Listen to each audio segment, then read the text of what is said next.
Hello, everybody, and welcome. It's another month. We're going to look at the November astrology, and I'm Natha.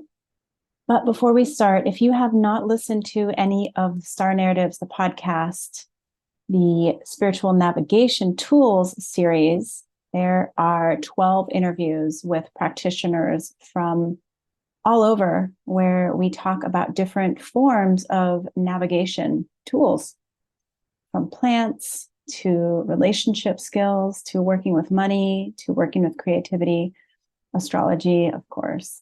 But we are in the thick of some pretty big stuff going on in the world. And if you are on a spiritual awakening journey, then you can use all the help you can get, right?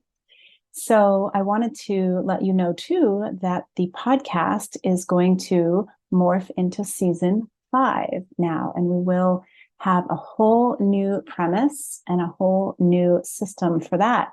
This will be the last of the monthly videos that I will be releasing. So come December, well, you'll know more about what's happening. But in the meantime, if you are not on my newsletter list, you can get on that at electroastrology.com. I will be explaining the shifts and the transitions and something really interesting and fun and new that I am going to be offering to you, to the public, for free. I'm excited to tell you about it. So let's talk about the astrology of November of 2023. We start off, Venus is changing signs into Libra. Libra is a sign to watch right now because the South Node is there. We just finished a major set of eclipses alongside the South Node in Libra, including a new moon eclipse in the sign of Libra.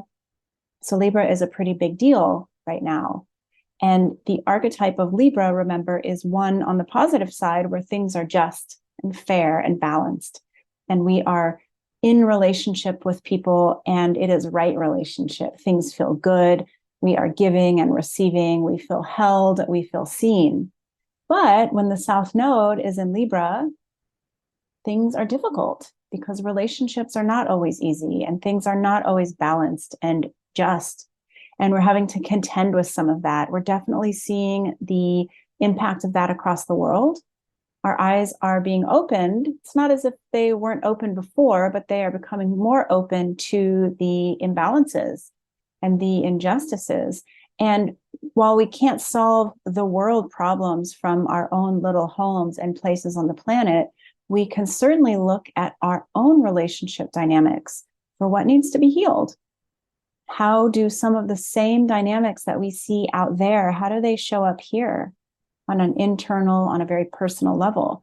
So as Venus moves through the sign of Libra this month, we are going to be looking at our values, as we always do with Venus, our values, and whether our values are in alignment with the way that our relationships feel, with the either inequality of relationships that we are in or the balanced relationships that we're in.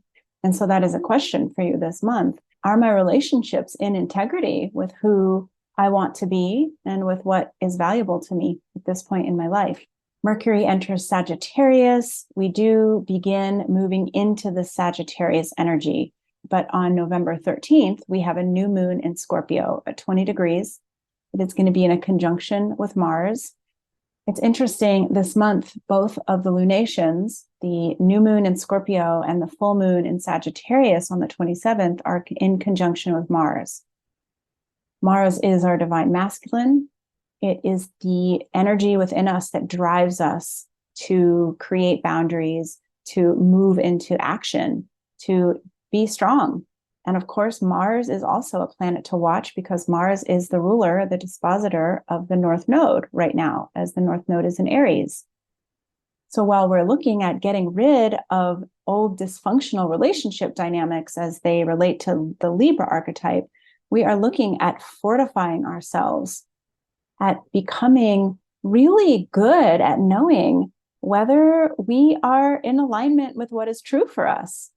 And we're doing the same thing with Libra, but that is, are my relationships in alignment for what is true for me? With the North Node in Aries, the question is, am I moving in the direction of my passion? Are my desires in alignment with who I am? Are my boundaries in alignment? When it comes to emotions like frustration, irritability, anger, those all fall under the realm of Mars. So if you're somebody that feels frustrated and angry and pissy all the time, you have some Mars work to do. You have some exploration as to what is feeling out of balance in my life that is conjuring up all this anger. Or maybe you're somebody, I have a lot of clients who say, I don't have any anger.